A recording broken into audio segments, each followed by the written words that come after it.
Hello everyone, कैसे हैं आप सब। और आपका बहुत बहुत स्वागत है हमारे इस यूट्यूब चैनल जिसका नाम है जाबिश फिजिक्स। और सेंटर ऑफ मास के इस लेक्चर नंबर 4 में हम लोग समझने वाले हैं centre of mass for continuous mass distribution. लेकिन उसको समझने के लिए जो कुछ बेसिक टर्म्स है, कुछ बेसिक फॉर्मूलाज है, उसे हम लोग ज़रूर समझेंगे। तब वो हमें आसानी से समझ में आएगा कि उसमें कैसे फॉर्मूला को इंप्लीमेंट करना है और वो फॉर्मूला एक्चुअली में आया कहाँ से, उसको फील करेंगे। इससे प्रीवियसली हम लोगों ने सेंटर ऑफ मास पढ़ा था पॉइंट मासेस के लिए। पहले लेक्चर में 2 मासेस के लिए पढ़ा, फिर उसके बाद उसके नेक्स्ट लेक्चर में हम लोगों ने n मासेस के लिए पढ़ा और उसके क्वेश्चंस को किया। फिर उसके बाद जो थर्ड लेक्चर था उसमें हम लोगों ने कुछ ट्रिक्स को समझा। और ये जो लेक्चर 4 है इसमें हम लोग समझने वाले हैं centre of mass for continuous mass distribution. ठीक है, तो जो फॉर्मूला हम लोगों ने पढ़ा है उसे थोड़ा यहाँ लिख लेते हैं ताकि उसी की मदद से हम यहाँ काम करने वाले हैं। तो centre of mass for point masses, ये जो पॉइंट मासेस है उसका फॉर्मूला है पॉइंट मासेस। ठीक है, पॉइंट मासेस। तो आर सेंटर ऑफ मास क्या है? आर सेंटर ऑफ मास है, centre of mass is equal to m1 r1 plus m2 r2 plus dot dot dot, और ये m1 plus m2 plus dot dot dot. ठीक है, उसके बाद जो फॉर्मूला हम लोगों ने पढ़ा वो था r1 वेक्टर बराबर m2 बाई, या r1 बराबर m2 by m1 plus m2 into r2 बराबर m1 by m1 plus m2 into r। ठीक है, ये r1 ये r2 ये हम लोगों ने पढ़ा। और एक और चीज इसी से जो निकलता है m1 by m1 into r1 बराबर m2 इंटू r2। यहां तक की कहानी हम लोगों ने समझ लिया था। अब जो आगे हम लोग समझने वाले, ये किसके लिए फॉर्मूलाज है? पॉइंट मासेस के लिए। ये हमेशा दिमाग में होना चाहिए। अभी जो हम काम करेंगे वो एक्चुअली में है कंटिन्यूअस मास डिस्ट्रीब्यूशन। ठीक है, अभी जो हम काम कर रहे हैं वो क्या है? Continuous mass distribution. इसका कुछ फॉर्मूला आएगा, इंटीग्रल फॉर्मूला आएगा। Mass distribution, continuous mass distribution actually में होता क्या? जैसे ये मार्कर है और अगर आप ध्यान से देखें तो इसके पूरे बॉडी पर मास बटा हुआ है। जैसे अगर आप अभी कुर्सी पर बैठकर इस लेक्चर को देख रहे हैं तो आपकी कुर्सी के हर एक हिस्से में मास बटा हुआ है। अगर आप स्कूल में बैठकर बेंच पर मेरे लेक्चर को देख रहे हैं तो बेंच को ध्यान से देखिए, पूरे बेंच पर लकड़ी है, इसका मतलब पूरे बेंच पर मास बटा हुआ है, डेस्क पर मास बटा हुआ है। तो जो भी मास डिस्ट्रीब्यूशन, पॉइंट मास की बात नहीं कर रहे, अब हम एक बॉडी की बात करेंगे, रिजिड बॉडी की बात करेंगे जिसके पूरे हर एक हिस्से पर मास बटा हुआ है, उसे हम क्या कहेंगे? Continuous mass distribution. बात समझ में आ रही है? इसका फॉर्मूला हमें निकालना, सबसे पहला काम क्या करना? फॉर्मूला निकालना। तो कुछ यहां पर हम इंटीग्रेशन को फील करेंगे कि इंटीग्रेशन कैलकुलस यहां पर काम करेगा और इंटीग्रेशन यहां पर काम करेगा। तो उसको थोड़ा समझते हैं कि कैसे वो यहां पर काम कर रहा है और फॉर्मूला आएगा कैसे। एकदम ध्यान से देखिए और मजा आने वाला ही है। जैसे यहां पर एक रॉड हम ले लें, ध्यान से देखिए, एक रॉड हमने ले लिया। ठीक है, एक रॉड ले लिया और इस पूरे रॉड पर मास बटा हुआ है। ठीक है, रॉड है और इस पूरे रॉड पर क्या है? मास ऐसे बटा हुआ है। ठीक है, मास बटा हुआ है। तो यहां लिख सकते हैं कि mass is distributed over the या along the length of the rod, along the length of the rod, इस रॉड के पूरे लेंथ पर मास बटा हुआ है। और वो मास क्या है? मास मान लेते हैं क्या है? m। मास क्या है? m, capital M। अब देखिए, और आपसे कहा गया कि इसका, और ये मान लेते हैं एक और चीज की, इसकी लंबाई कितनी है? तो 1 मीटर। इसकी लंबाई कितनी है? 1 मीटर। पूरे 1 मीटर लंबे रॉड का वजन या मास कितना है? m। इसका मतलब कि मास पूरे लेंथ पर बटा हुआ है। अब चूंकि पूरे लेंथ पर मास बटा हुआ है और आपसे कहा जाए कि इसका सेंटर ऑफ मास फाइंड कीजिए। ठीक है, पूरे लेंथ पर मास बटा हुआ है और इससे क्या कहा गया कि आप इसका सेंटर ऑफ मास फाइंड कीजिए। अब आप परेशान हो जाइएगा। क्यों परेशान होइएगा? क्योंकि पॉइंट मास के लिए सेंटर ऑफ मास का फॉर्मूला अब तक जो आपने पढ़ा वो तो यही है, m1 r1 m2 r2 m1 x1 m1 y1 ऐसा करके डालना है। लेकिन यहां पर तो किसे हम m1 माने, किसे हम x1 माने, किसे हम r1 माने, ये कंफ्यूजन है। और कैसे हम उस फॉर्मूला को यहां लगाएं? तो वो फॉर्मूला था किसके लिए? पॉइंट मासेस के लिए। हम अब फॉर्मूला जो पढ़ रहे हैं वो किसके लिए पढ़ रहे हैं? मास डिस्ट्रीब्यूशन के लिए पढ़ रहे हैं। इसलिए वो फॉर्मूला यहां पर काम नहीं करने वाला। इसके लिए कुछ हम लोग अलग फॉर्मूला समझेंगे। ठीक है, क्या अलग फॉर्मूला समझेंगे? तो उसको समझने से पहले एक बात जो अभी मैं बता रहा हूं और आपको 12th में भी काम देगा, इलेक्ट्रोस्टैटिक्स में भी काम देगा, हर जगह काम देगा। ठीक है, कुछ सिंबल है जिसे समझना है। क्या है वो चीजें? देखिए, डिस्ट्रीब्यूशन, ये क्या है? डिस्ट्रीब्यूशन। यहां चूंकि हम मास पढ़ रहे हैं इसलिए हम समझेंगे मास डिस्ट्रीब्यूशन। ठीक है, यहां चूंकि हम मास को लेकर स्टडी कर रहे हैं इसलिए क्या समझेंगे? Mass distribution. मास डिस्ट्रीब्यूशन में पहला क्या आएगा? देखिए, लेंथ ऑफ द रॉड को यहां लिख देता हूं, along the length of the rod, और इसका मास है m। ठीक है, अब मास डिस्ट्रीब्यूशन में सबसे पहला देखिए क्या है। मास डिस्ट्रीब्यूशन में पहला नंबर आता है मास बटा हो। ठीक है, मास बटा हो लेंथ के अलोंग। मास बटा हो किधर? लेंथ के अलोंग। मास बटाओ किधर? लेंथ के अलोंग। मतलब ये लेंथ है और इस पूरे लेंथ पर क्या है? मास है। ठीक है, तो इसके लिए हम लोग सिंबल यूज करते हैं लैम्डा। हमेशा याद रखिए, ये आगे भी काम देगा। इसके लिए हम लोग क्या यूज करते हैं? लैम्डा। लैम्डा मतलब होता है मास बटा हो किधर? लेंथ के अलोंग। तो हम वहां पर सिंबल क्या यूज करेंगे? लैम्डा।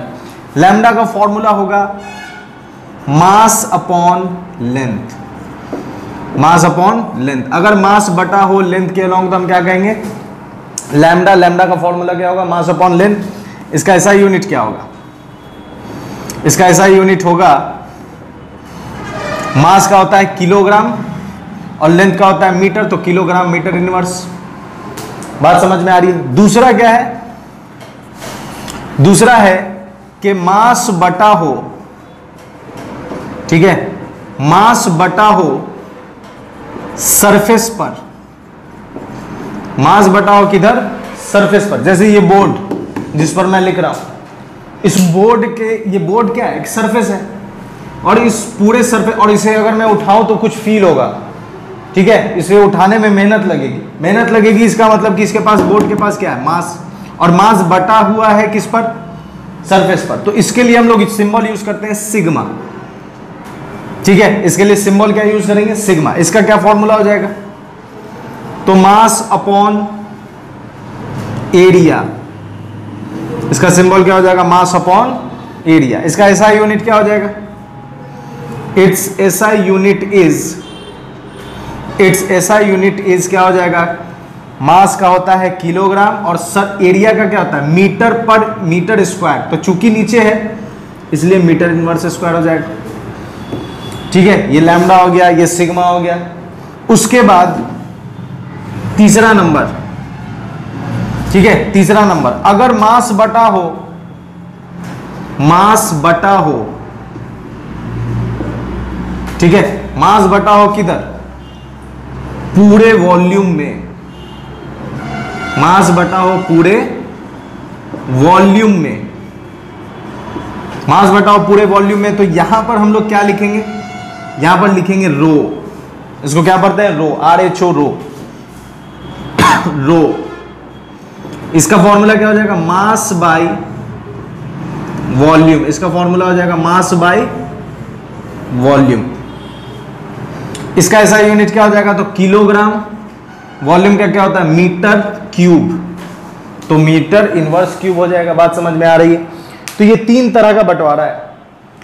ठीक है, मास अगर लेंथ पर बटाओ, जैसे आपके पास एक रॉड है, छड़ी है, तो उस छड़ी में जो मास बटा हुआ वो लेंथ पर बटा हुआ है, तो वहां पर हम यूज करेंगे लैम्डा। अगर मास बटा हो सरफेस पर, जैसे कि ये बोर्ड हो गया, ठीक है, तो इसके लिए हम क्या यूज करेंगे, सिग्मा यूज करेंगे। और अगर जैसे कि इसका और एग्जांपल ले सकते हैं, जैसे मान लीजिए छड़, जो रॉड हम लोग यूज करते हैं पिलर बनाने में, घर आपका कंस्ट्रक्ट हो रहा है तो वहां जो छड़ आता है पिलर बनाने के लिए या फिर छत ढालने के लिए, कंस्ट्रक्ट करने के लिए, तो उस छड़ को आप ध्यान से देखिए, वो छड़ लोहे का है और उसमें लेंथ भी है, क्योंकि वो ऐसे फोल्ड किया हुआ रहता है। और जो मैकेनिक होते हैं वो क्या करते हैं, ठीक है, उसको खोल देते हैं, मिस्त्री जो होते हैं वो उसको खोल देते हैं, तो वो एक लेंथ उसके पास है और पूरे छड़ में मास भी, आप उठाइए उसको फील कीजिए तो आपको वजन उसका महसूस होगा। तो उस पूरे रॉड में क्या है, लेंथ भी है, मास भी है, तो वहां पर हम यूज करेंगे लैम्डा।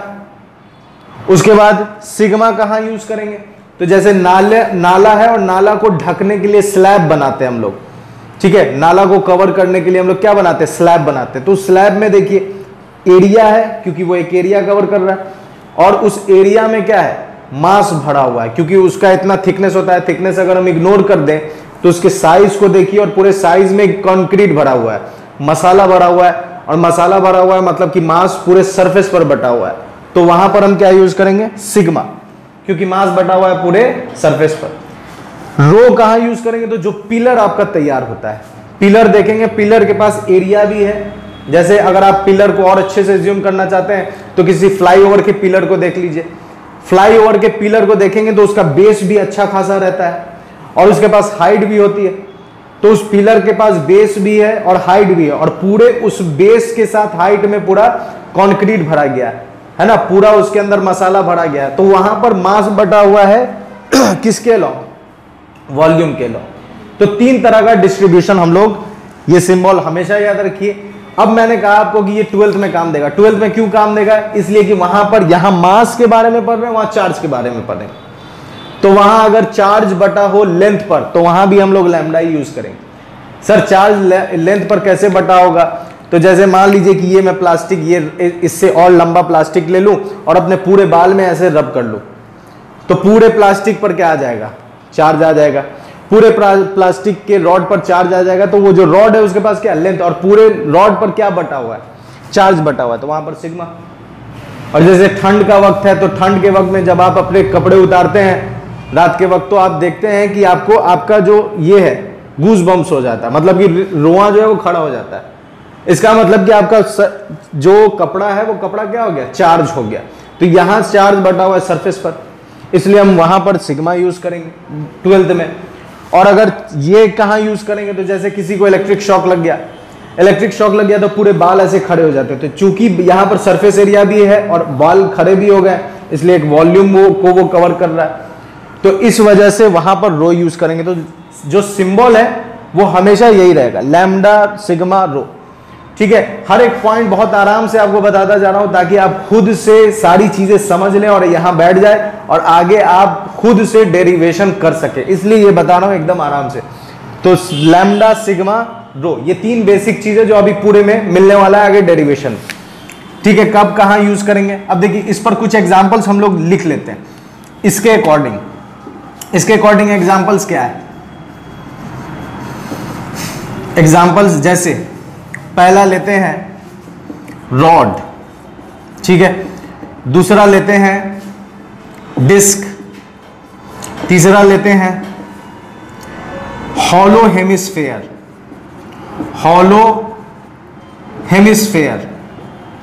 ठीक है, चौथा लेते हैं सॉलिड हेमिस्फेयर, ठीक है। उसके बाद लेते हैं हॉलो स्फीयर,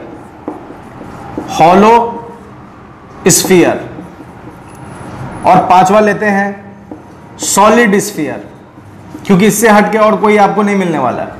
उसके बाद लेते हैं सॉलिड कोन,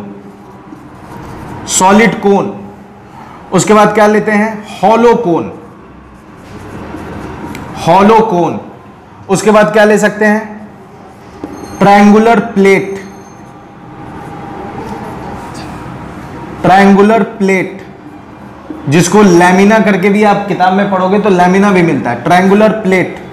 अब देखिए इससे हट के आपको कुछ नहीं मिलने वाला है, डेरिवेशन कुछ भी आप पढ़ोगे इससे हट के आपको नहीं मिलने वाला है। अब जब हम इन सब चीज के लिए आगे काम करेंगे तो इस तीन में से कौन कौन सा उठाना होगा ये समझना है, ठीक है। इस तीन में से कौन कौन आपको उठाना होगा ये समझना है। बात समझ में आ रही है? इस तीन में से कौन कौन उठाना है? अब देखिए रॉड है, तो रॉड के लिए हम लोग लैम्डा सिग्मा रो में किसे उठाएंगे? तो रॉड है तो रॉड के लिए हम लोग उठाएंगे लैम्डा, ठीक है। रॉड के लिए क्या उठाएंगे? लैम्डा। डिस्क है, डिस्क सीडी का डिस्क आता है, तो सीडी अभी तो नहीं आती है लेकिन पहले जब आती थी तो उसमें देखिएगा उसके पास सरफेस एरिया होता है सर्कुलर और पूरे में मास बढ़ा हुआ है, तो डिस्क एरिया है, मतलब इसके लिए हम लोग यूज करेंगे सिग्मा। थोड़ा जो जो बातें मैं यहां लिखा हुआ हूं उसको थोड़ा विजुअलाइज कीजिए तो अच्छे से समझ। हॉलो हेमिस्फीयर, हॉलो हेमिस्फीयर का एग्जांपल क्या है? टेनिस का बॉल ले लीजिए आप और उसको कटिंग कर दीजिए जो फट जाता है खेलने के बाद बीच में से। तो टेनिस का बॉल अगर आप ज्यादा पैसे वाले तो बीच से काट दीजिए, बीच से काट के बर्बाद कर दीजिए, लेकिन बर्बाद नहीं, एक कॉन्सेप्ट आपको समझ में आ जाएगा। उसका आधा हिस्सा चाहिए कटोरी टाइप का, तो कटोरी जो होगा वो क्या होगा?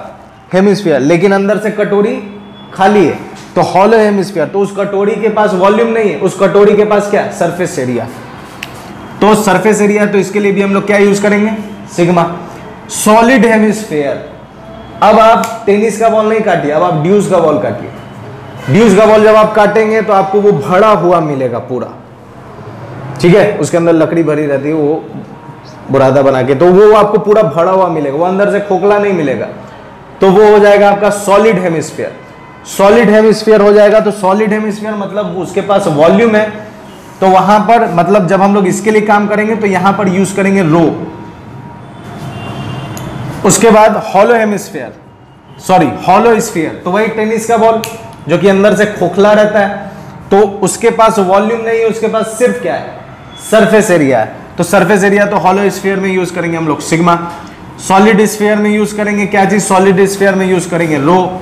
सॉलिड कोन, सॉलिड कोन और हॉलो कोन क्या है समझिए। जब आप आइसक्रीम लेने जाते हो, अभी बहुत सारा वीडियो आप देखते होगे कि वो उसके कोन में आइसक्रीम डालता है फिर नचा के दूसरा दे देता है, ऐसा बहुत सारा आपने देखा होगा वीडियो। उसमें जो कोन आपको देता है वो खाली है, तो वो सॉलिड कोन, वो सॉरी हॉलो कोन हो गया। उसी में आइसक्रीम भर दो पूरा जड़ तक, उसमें से पूरा लेवल अप कर दो तो वो हो जाएगा सॉलिड कोन। बात समझ में आ रही है? हॉलो कोन क्या है? जो खाली बिस्किट जो होती है वो, उसके अंदर आइसक्रीम भर दिया तो वो क्या हो जाएगा? सॉलिड कोन हो जाएगा। बात समझ में आ रही? तो सॉलिड कोन में क्या लेंगे? रो। हॉलो कोन में क्या लेंगे? सिग्मा, क्योंकि उसके पास सिर्फ सरफेस एरिया है, और चूंकि ये प्लेट है तो प्लेट के पास क्या होता है? सरफेस एरिया होता है, तो ये होगा सिग्मा। तो कौन सी चीज में हम कौन सा वाला यूज करेंगे ये साफ आपके सामने लिखा हुआ है और दिमाग में भी आपके घुस गया होगा, ठीक है। और ये आगे भी काम देगा, इसलिए अच्छे से इसको समझ लेना है। लैम्डा सिग्मा रो। अब बात करते हैं कि जो हम लोगों ने टॉपिक उठाया मास डिस्ट्रीब्यूशन, और इसका एग्जांपल लिया है यहाँ पर रॉड, और रॉड के पूरे इसमें क्या बटा हुआ है? मास बटा हुआ है। तो मास है और मास के पास क्या है? लेंथ है। मास है, मास के पास क्या है?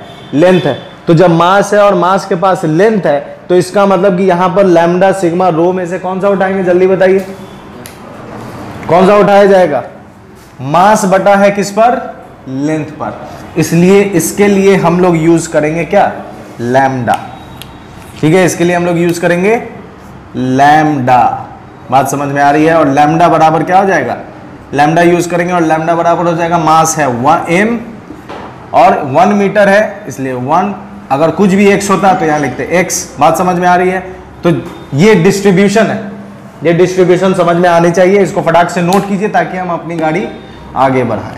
इसके बाद जो डिस्ट्रीब्यूशन हम लोगों ने समझा उसका यहां पर लिख लेता हूं, लैम्डा मास अपॉन एल, उसके बाद सिग्मा मास अपॉन एरिया, और रो मास अपॉन वॉल्यूम।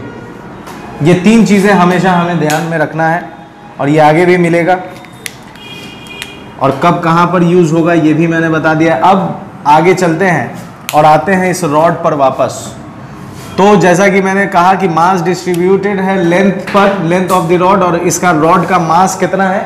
m है, ठीक है। रॉड का मास कितना? m, ठीक है। और लेंथ कितना है? मान लेते हैं 1 मीटर। तो यहां पर मास बटा हुआ है लेंथ के लॉन्ग, इसलिए यहां पर हम क्या यूज करेंगे उस तीनों में से, लैम्डा। यहां तक की कहानी ओके है। अब इसके बाद आगे बात करते हैं, और याद रखिए एकदम आराम से मैं पढ़ा रहा हूं ताकि आपको समझ में आए बेहतरीन तरीके से हर एक पॉइंट, क्योंकि ये जितना स्लो ये चल रहा है सेंटर ऑफ मास, मतलब आहिस्ते आहिस्ते आराम से पढ़ा रहा हूं इसलिए क्योंकि ये सारी चीजें फिर से रिपीट होगी मोमेंट ऑफ इनर्शिया में। और गारंटी है कि अगर आपने इसको अच्छे से 100% अपने दिमाग में बैठा लिया तो मोमेंट ऑफ इनर्शिया में आप एक अलग रफ्तार पकड़ लोगे, ठीक है। इसलिए इसको अच्छे से समझिए, आपको लगेगा कि मोमेंट ऑफ इनर्शिया क्या है, ये सेंटर ऑफ मास फिर से रिपीट हो रहा है, जो कहानी यहां बताई जा रही है आपको। अब देखिए आगे बढ़ते हैं, मास डिस्ट्रीब्यूटेड है किस पर, m पर। अब वो फॉर्मूला यहां काम नहीं करेगा क्योंकि वो पॉइंट मासेस के लिए है और यहां मास डिस्ट्रीब्यूशन है 3 लैम्डा सिग्मा रो, ठीक है। तो यहां पर थोड़ा इंटीग्रेशन को फील करते हैं कि इंटीग्रेशन यहां पर जो अप्लाई हम कर रहे हैं या इंटीग्रेशन जो हम यूज कर रहे हैं वो क्यों कर रहे हैं उसको थोड़ा समझते हैं। ये जो मास है 1 मीटर, इसको कहा गया कि भाई इसका सेंटर ऑफ मास निकालिए, इसका सेंटर ऑफ मास निकालिए। अब सेंटर ऑफ मास निकालने गए तो मेरे पास तो वही फॉर्मूला है m1r1 वाला, तो अब क्या करेंगे, तो हम कोशिश करेंगे कि उस फॉर्मूला पर इसको सेट करें, ठीक है। क्या करेंगे, उस फॉर्मूला पर इसको सेट करें। तो जब हम सेट करते हैं तो हम क्या करते हैं कि इस 1 मीटर के कितने टुकड़े कर देते हैं, 100 टुकड़े कर दिए।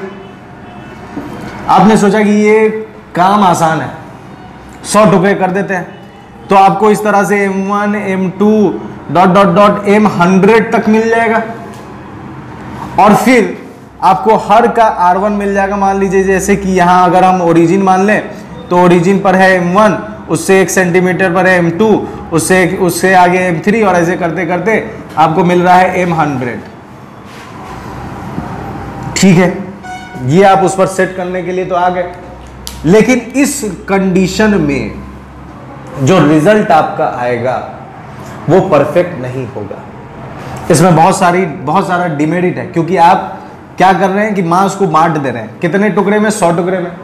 और जब 100 टुकड़े को आप एक स्केल पर अरेंज कीजिएगा, जैसे मान लीजिए कि ये 0 है, फिर यहां पर कुछ ऐसा है, फिर यहां 1 है, फिर उसके बाद ये यहां 2 है, और आप मान लीजिए कि आपने एक को बैठा दिया, ठीक है, एक मास को बैठा दिया, तो ये जो मास आएगा ये प्रॉपर अरेंज नहीं होगा, प्रॉपर अरेंज नहीं होगा। अब आप इस मास की बात कर रहे हैं तो ये तो इतना जगह छेक रहा है, ये जगह हिस्सा छेक रहा है। जैसे मान लीजिए यहां पर हम डाल दें तो अब ये मास का एक हिस्सा इस पर है और दूसरा हिस्सा इस पर है, तो अब कैसे डिसाइड कीजिएगा कि इसका पोजीशन क्या है। बात समझ में आ रही है? इसका आप पोजीशन कैसे डिसाइड कीजिएगा कि ये 1.7 है या एग्जैक्ट 2 है, तो इसका आर कौन होगा, 1.7 या 2। और यही परेशानी 100 के साथ होगी। तो आपके दिमाग में बात आएगा कि नहीं ये परेशानी है, तो हम क्या करते हैं, मास को और छोटा करते हैं, 100 टुकड़े में नहीं हो रहा है तो मास को क्या करते हैं, इसको तोड़ देते हैं 1000 टुकड़े में। इसको फिर से अब तोड़ दिए कितने टुकड़े में, 1000 टुकड़ा में। क्यों 1000 टुकड़ा में तोड़ा आपने, इसलिए तोड़ा कि जब हम 1000 टुकड़े में तोड़ेंगे तो इसका छोटा हो जाएगा और ये शायद इस पर सटीक ऐसे बैठ सके, ठीक है, ये सटीक इस पर इस तरह से सेट कर सके, लेकिन फिर भी आपका जवाब परफेक्ट नहीं होगा। तो यहां पर ये परेशानी झेलनी पड़ रही। और अगर आप 1000 टुकड़े कर भी लेते हैं तो आप सोचिए कि इस फॉर्मूला पर आपको 1000 के लिए बैठाना होगा, और 1000 के लिए जब आप बैठा लिएगा तो आपका वक्त भी जाया होगा और रिजल्ट भी परफेक्ट नहीं आएगा, खामखा आपका टाइम निकल जाएगा।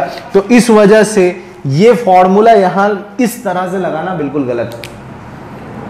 तो फिर न्यूटन ने निकाला कैलकुलस, इंटीग्रेशन हम लोग यहां पर यूज करेंगे। अब क्या है, इसी से आगे चलते हैं।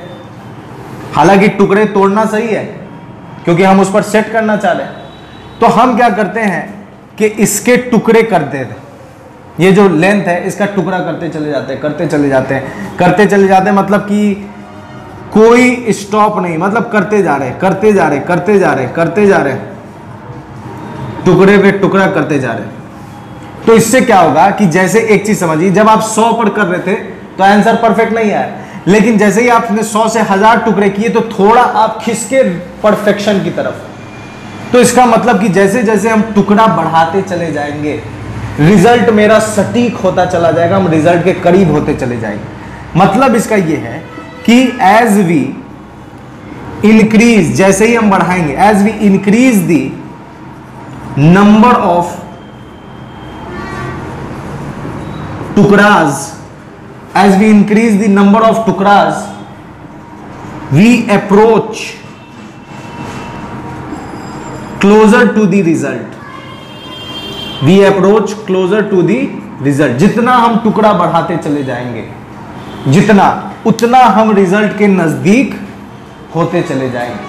तो अब ये टुकड़ा तोड़ेंगे तो कोशिश रहेगी कि मैक्सिमम से मैक्सिमम टुकड़ा हो जाए, मैक्सिमम से मैक्सिमम, ताकि हम रिजल्ट के नजदीक पहुंच जाए।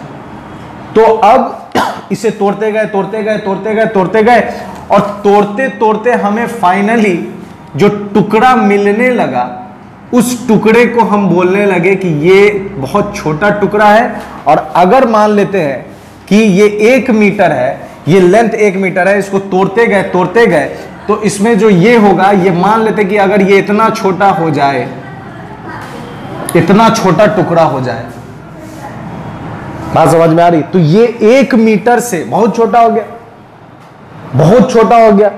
तो यहां पर अब हम उस फॉर्मूला को अगर लगाएंगे तो मेरा आंसर क्या होता चला जाएगा, सटीक होता चला जाएगा, क्योंकि हमने क्या बढ़ा दिया है, टुकड़ा के नंबर को बढ़ा दिया।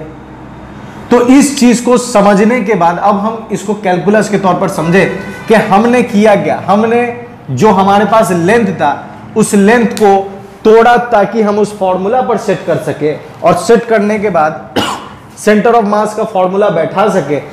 लेकिन जब हम इसको टुकड़े में तोड़ते हैं तो जितना ज्यादा टुकड़ा होता चला जाता है रिजल्ट उतना सटीक होता चला जाता है। क्यों? क्योंकि उतना ज्यादा हम एप्रोप्रिएट बैठाते चले जाते हैं, लेकिन हमारा काम बढ़ जाएगा, क्योंकि इतना वक्त लग जाएगा कि इसको तोड़िए प्लस इसको इस पर सेट कीजिए, फिर उसका वैल्यू निकाल कर डालिए, तो टाइम टेकिंग हो जाएगा और रिजल्ट सटीक हो या नहीं हो ये भी कंफर्म नहीं है। इसलिए हम क्या करते हैं, इंटीग्रेशन को इंट्रोड्यूस करते हैं। और ये जो लेंथ है हमारा, ये जो लेंथ है, ये लेंथ मान लेते हैं क्या है, x। तो जब हम इस लेंथ को तोड़ते गए और बहुत छोटा तोड़े तो ये हो गया है, अब इसका नाम क्या है, dx। बात समझ में आ रही? ये क्या है, dx। तो ये dx कैसे हुआ, ये वही कहानी है जैसा 1 मीटर को हमने तोड़ा। तो यहां एक लेंथ है जिसकी, एक रॉड है जिसकी लेंथ कितनी है, x। इसका सबसे छोटा टुकड़ा क्या हो जाएगा, dx। तो dx क्या है, dx इज दी बहुत बहुत बहुत बहुत छोटा टुकड़ा। और इस टुकड़ा को हम लोग यहां क्या पढ़ेंगे, एलिमेंट। ये जो dx है ये बहुत बहुत बहुत छोटा टुकड़ा है और इस टुकड़े को क्या पढ़ेंगे हम लोग, एलिमेंट। बात समझ में आ रही है? अब इसमें आए अगर वापस हम, तो देखिए ये रॉड है हमारा, ठीक है, इस रॉड की लंबाई है x, ठीक है, या ये कहें कि हमने इस रॉड को तोड़ा है, इसको पहले ओरिजिन पे डाल देते हैं।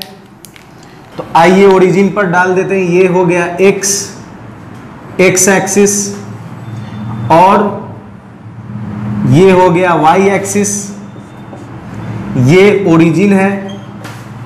और हमने इस रॉड को तोड़ा कैसे, हम बढ़े x पर और x पर बढ़े और x पर जाकर हमने एक छोटा सा टुकड़ा ले लिया।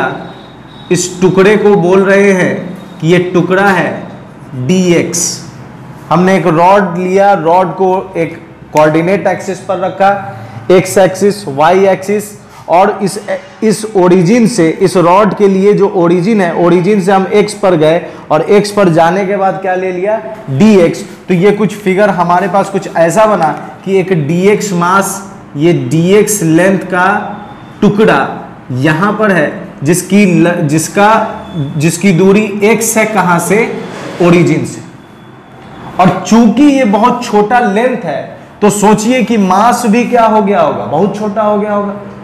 चूंकि लेंथ क्या है? बहुत छोटा है, तो इसका मास भी क्या हो जाएगा? छोटा हो जाएगा। तो इसका मास हम लोग डिनोट करेंगे किससे? dm से। तो dm और dx की कहानी समझ में आ रही है आपको? dm क्या है और dx क्या है? ठीक है, तो इस ओरिजिन से dx का जो लेंथ है वो x है, और इस dx वाले जो टुकड़े में मास कितना है? बहुत छोटा, जो इसको हम किससे दिखा रहे हैं? dm से दिखा रहे हैं। अब अगर हम इसका सेंटर ऑफ मास निकालें, सिर्फ किसका? इस dm का, तो इस dm का सेंटर ऑफ मास निकालने के लिए क्या करेंगे? तो इस dm का सेंटर ऑफ मास निकालने के लिए ये फॉर्मूला लगाएंगे, ये वाला। तो हम कहां से निकाल रहे हैं? ओरिजिन से निकाल रहे हैं। ठीक है, इस dm का हम क्या निकाल रहे हैं? सेंटर ऑफ मास। कहां से?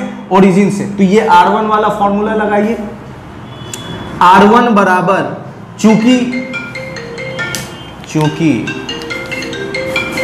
कोई दिक्कत है इतना में?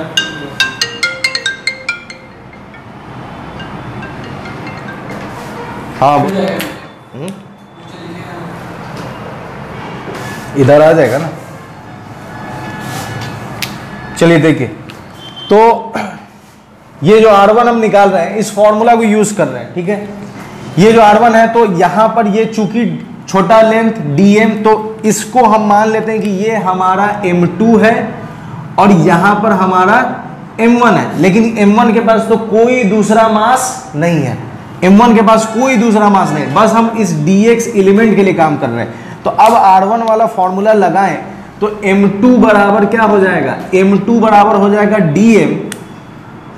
dm अपॉन, ठीक है, dm अपॉन m1 तो है 0, सिर्फ क्या है? m2, तो dm और r क्या है? तो यहां से यहां की दूरी क्या है? x। तो ये हमें निकल गया क्या चीज? ये निकल गया हमारे लिए सेंटर ऑफ मास किसका? ये कटा नहीं ना? ठीक है, ये हमारे लिए सेंटर ऑफ मास निकल गया किसका? इस dm का। dm का क्या निकल गया? सेंटर ऑफ मास। अब हमें चाहिए कि नहीं, हम तो भाई पूरे लेंथ के लिए काम करेंगे ना। तो पूरे लेंथ के लिए जब हम काम करेंगे तो हम इसी फॉर्मूला में बस एक चीज जोड़ देंगे, और वो क्या है? देखिए, इस फॉर्मूला को हम कुछ ऐसा लिख देंगे, इस फॉर्मूला को कुछ ऐसा लिख देंगे। चूंकि x एक्सिस के लॉन्ग है इसलिए लिखेंगे x सेंटर ऑफ मास बराबर, और चूंकि पूरे के लिए जोड़ना है तो ये जो मैंने टुकड़े में तोड़ा, इसको कहते हैं कैलकुलस की लैंग्वेज में डिफरेंशिएशन, टुकड़ों में बांटना। टुकड़े टुकड़े गैंग नहीं है, ये टुकड़ों में बांटना। टुकड़ों में बांटना क्या हो जाएगा? डिफरेंशिएशन। और तो ये हमने डिफरेंशिएशन किया। अब सारे टुकड़े को वापस जोड़ेंगे तो क्या कहलाएगा? इंटीग्रेशन। तो हमें तो पूरे लेंथ के लिए काम करना है, पूरे रॉड के लिए काम करना है। तो पूरे रॉड के लिए जब काम करेंगे तो यहां पर हम डाल देंगे इंटीग्रेशन, और dm और ये कोऑर्डिनेट x बाई, और नीचे भी हम डाल देंगे इंटीग्रेशन का sign.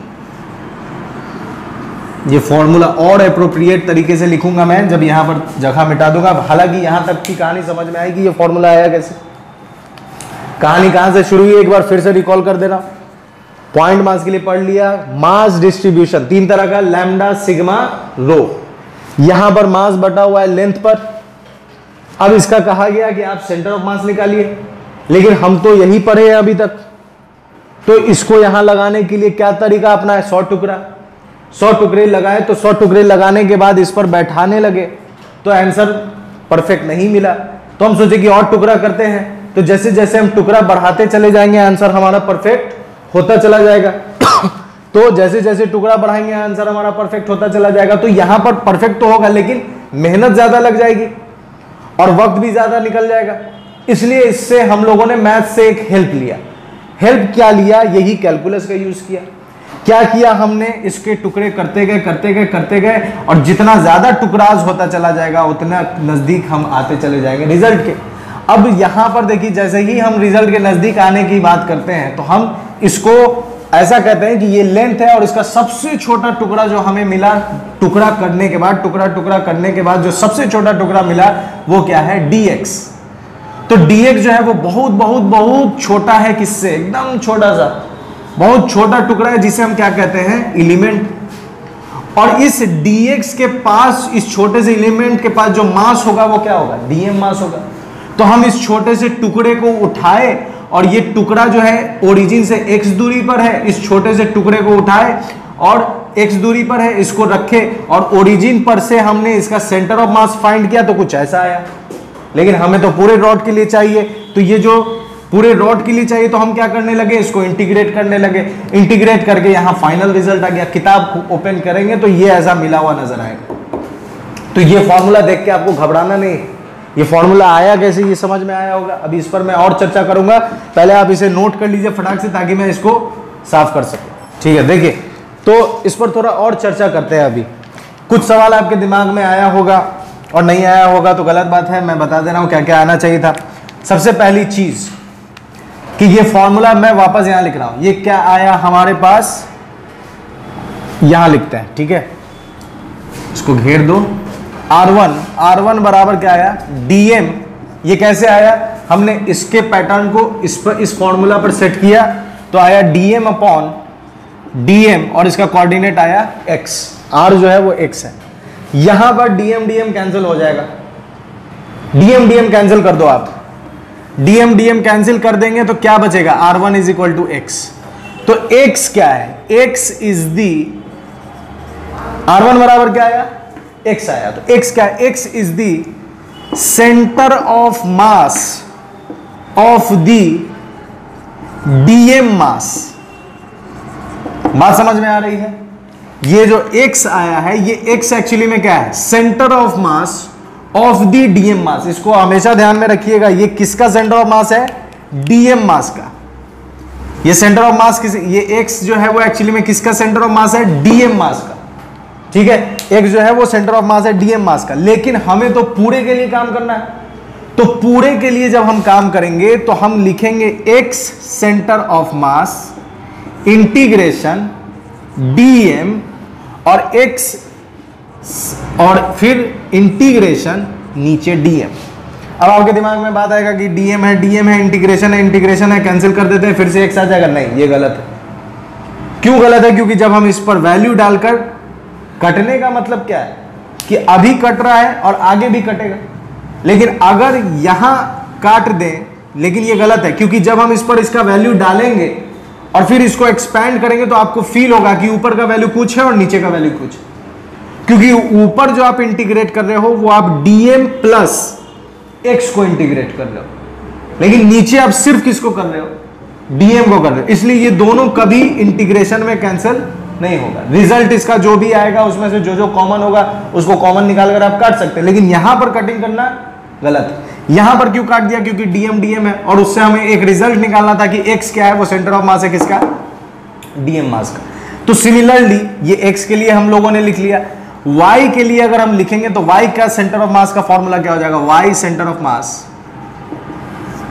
Integration dm y integration dm। और z सेंटर ऑफ मास क्या हो जाएगा?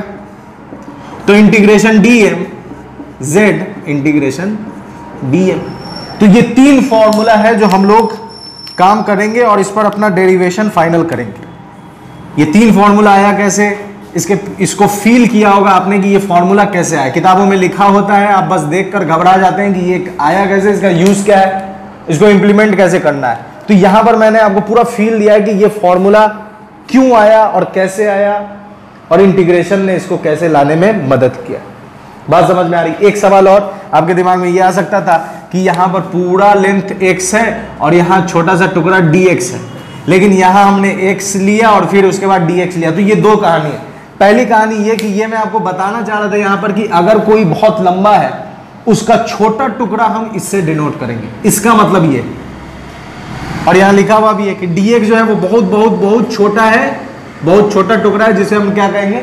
एलिमेंट कहेंगे। तो यहां पर यह बताया जा रहा है कि अगर कोई लेंथ है उसका सबसे छोटा टुकड़ा dx है। लेकिन जब हम काम करेंगे तो काम करने का तरीका होगा, ये तरीका आप लिखिए। और मैं हमेशा जो भी टॉपिक बताऊंगा, मतलब कि जैसे रॉड हो गया, उसके बाद डिस्क हो गया, उसके बाद रिंग हो गया, सेमी सर्कुलर ये हॉलो हेमिस्फीयर होगा, तो वो सब मैं आपको तरीका बताऊंगा कि किस को किस तरह से तोड़कर काम किया जाएगा। तो रॉड के लिए ये पॉइंट आप नोट कर लीजिए, ठीक है। तोड़ने का तरीका एक अपने नोट के पॉइंट में, नोट्स में एक अलग चार्ट बनाइए और वहां पर हेडिंग डालिए तोड़ने का तरीका, ठीक है। तोड़ने का तरीका उसमें पहला, और जैसे जैसे लेक्चर में बताता जाऊंगा वहां आपको बताता जाऊंगा। अभी फिलहाल रॉड के लिए काम कर रहे हैं, तो तोड़ने का तरीका सबसे पहले किसको, रॉड को, पहले नंबर पे किसको डाल रहे हैं, रॉड को।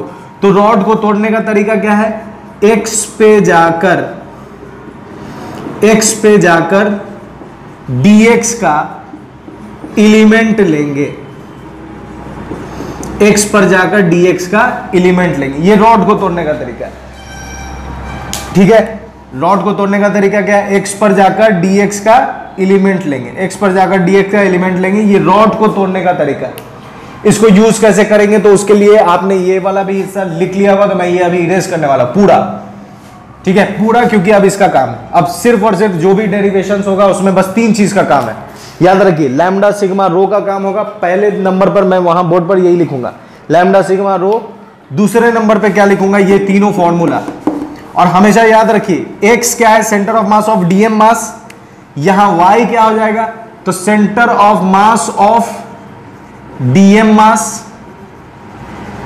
ठीक है। और यहां z भी क्या हो जाएगा, centre of mass of DM mass. बात समझ में आ रही है। अब यहां पर हम काम कर रहे हैं, रॉड के लिए काम करते हैं, ठीक है। Finding centre of mass of uniformly distributed rod, ठीक है। तो ये मैं हिस्सा मिटा रहा हूं, आप फटाक से इसका स्क्रीनशॉट ले लो अगर आपने नहीं लिखा है तो।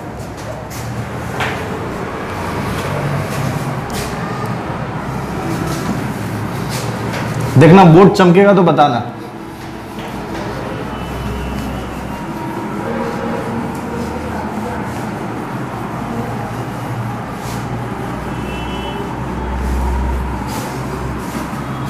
चमक रहा है कहीं पे,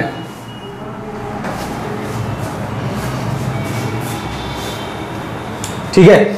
अब देखिए समझते हैं, यहां पर बात हम कर रहे हैं रॉड को। तो सबसे पहला centre of mass of uniformly distributed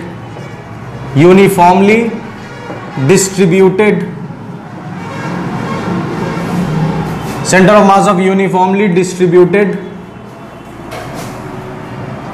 mass along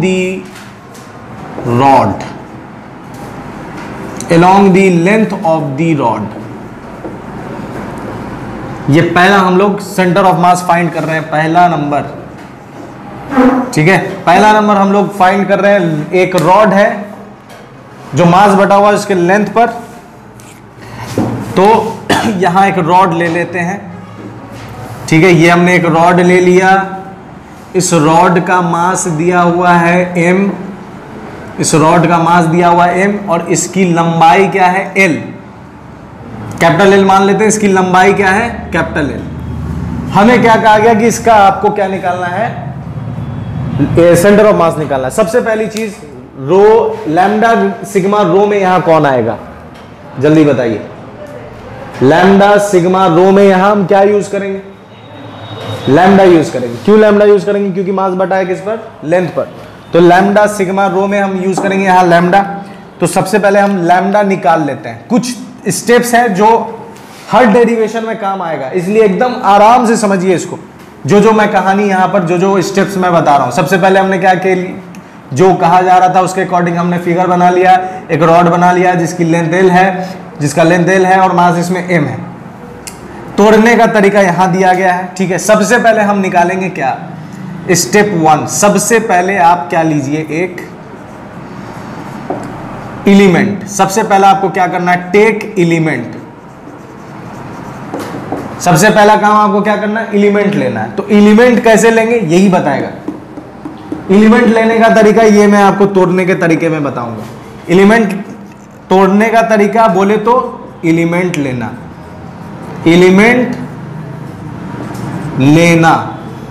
ठीक है। तोड़ने का तरीका मतलब बोले तो एलिमेंट लेना। तो सबसे पहले आप क्या कीजिए, एलिमेंट लीजिए। एलिमेंट क्या है, रॉड के लिए क्या है तरीका, x पे जाके dx का एलिमेंट लेंगे। आइए x पे जाके dx का एलिमेंट लेंगे। तो ये मैंने फिर से रॉड बनाया यहां पर, ये रॉड वापस मैंने ड्रॉ किया, इसका मास है m, मास उस बाद में लिखेंगे, जाके लिया और ये x एक्सिस पर आएगा, ठीक है, x एक्सिस। और हम क्या बता रहे हैं आपको कि x पे जाके क्या लेना है, dx। तो आइए x पे गए और x पर जाकर हमने क्या लिया, एक dx लिया, एक dx लिया, x पे जाके dx। इसको थोड़ा और अच्छे से लिख देता हूं ताकि आपको दिखे, ये एक्चुअली में क्या है, dx, ठीक है। x पे जाके हमने क्या लिया है, dx लिया है, पहला काम खत्म। अब हम स्टेप 2 में क्या निकालेंगे, ये पूरा स्टेप हर जगह काम देगा, इसलिए अच्छे से समझिए। स्टेप 1 टेक एलिमेंट, स्टेप 2 क्या करेंगे, फाइंड मास ऑफ एलिमेंट। अगला स्टेप क्या करना है आपको, क्या निकालना है, मास ऑफ एलिमेंट निकालना है। मास ऑफ एलिमेंट कैसे निकलेगा और क्यों निकालेंगे मास ऑफ एलिमेंट, इसलिए निकालेंगे कि अभी मैंने आपको बताया कि जो मास ऑफ एलिमेंट होगा, find mass of element, that is, जिसको हम लोग जानते हैं किस नाम से, dm के नाम से। तो ये जरूरी है कि आप सबसे पहले तो एलिमेंट लीजिए, उसके बाद क्या कीजिए, एलिमेंट का मास निकालिए। क्यों निकालेंगे, क्योंकि फॉर्मूला आप देखो, x लो, y लो, z लो, तीनों में तो dm ही है, इसलिए dm निकालना जरूरी है। तभी तो आप dm फाइंड करके यहां पुट करोगे। बात समझ में आ रही है, dm आपको निकालना जरूरी है क्योंकि dm निकाल कर क्या करना है, पुट करना है। अब dm कैसे निकालेंगे, देखिए dm का फॉर्मूला होता है, dm का फॉर्मूला होगा यहां के लिए, चूंकि यहां लैम्डा है, याद रखिए यहां पर हमने क्या लिया है, यहां पर एक्चुअली में क्या है, लैम्डा। तो dm का फॉर्मूला होगा लैम्डा इनटू एलिमेंट, हमेशा याद रखिए यही है, dm का फॉर्मूला यही है। जहां सिग्मा होगा, वहां जहां सरफेस की बात होगी, मास बटा है सरफेस पर, तो वहां डालेंगे सिग्मा इनटू एलिमेंट, और जहां रो होगा, जहां वॉल्यूम होगा, वहां डालेंगे रो इनटू एलिमेंट, और जहां रॉड होगा, जहां लेंथ होगी, वहां पर डालेंगे रॉड, ये लैम्डा इनटू एलिमेंट। डीएम निकालने का यही तरीका है, लैम्डा इनटू एलिमेंट। अब लैम्डा कैसे निकलेगा, लैम्डा का फॉर्मूला मैंने आपको बताया, लैम्डा का फॉर्मूला होता है mass per unit length into element, और एलिमेंट एक्चुअली में क्या है, dx, एलिमेंट क्या है, dx। ये इससे पहले मैंने बताया था, ये dx को एलिमेंट बोलते हैं, तो यहां डाल दीजिए dx। कोई दिक्कत नहीं है, कोई परेशानी नहीं है, यहां तक की बात समझ में आ गई। dm बराबर लैम्डा इंटू एलिमेंट, लैम्डा का फॉर्मूला मास अपॉन लेंथ। तो इस रॉड का टोटल मास कितना, m, टोटल लेंथ कितना, l, इसलिए m अपॉन l। इसको थोड़ा और फील कराता हूं मैं कि ये है क्या। सिंपल ऐसे समझिए कि आपको लेना है, जैसे आप गए सब्जी के दुकान में या फ्रूट्स के दुकान में गए और आपने कहा कि मुझे 250 ग्राम सेब चाहिए। कितना चाहिए, 250 ग्राम, 250 ग्राम्स आपको सेब चाहिए। उसने कहा कि यहां 100 रुपए में 5 किलो मिलता है, तो 100 रुपए में 5 किलो मिलता है, लेकिन आपको चाहिए छोटा सा 250 ग्राम, और यहां 5 किलो की बात है। तो सबसे पहले आपको कैलकुलेट करना है कि आपको कितना देना होगा। तो आप क्या करोगे, सबसे पहले 1 किलो का दाम निकालोगे। तो क्या करोगे आप, 100/5, तो मिल जाएगा आपको 1 किलो का दाम। उस 1 को 250 ग्राम से मल्टीप्लाई कर दोगे तो आपको उसका मिल जाएगा। बात समझ में आ रही। तो यहां भी वही चीज है कि मास पर यूनिट क्या कर रहे हैं हम, यूनिटरी मेथड, मास पर यूनिट लेंथ, जो यूनिट निकल जाएगा और जितना चाहिए उतना से हम क्या कर देंगे, मल्टीप्लाई कर देंगे। तो मास पर यूनिट लेंथ, तो हमें मिल जाएगा लैम्डा इंटू एलिमेंट क्या कर देंगे, dx कर देंगे। तो dm बराबर लैम्डा इंटू एलिमेंट, तो m upon l into dx। ठीक है, तो dm बराबर क्या आ जाएगा, dm आ गया, तो m ये आ गया। अब हम क्या करेंगे, चूंकि यहां x एक्सिस है, ये ओरिजिन है और वो x एक्सिस है, तो x y z में से हम लगाएंगे ये फॉर्मूला। ठीक है, यहां डाल देते हैं ये फॉर्मूला, x सेंटर ऑफ मास बराबर dm x और नीचे भी dm।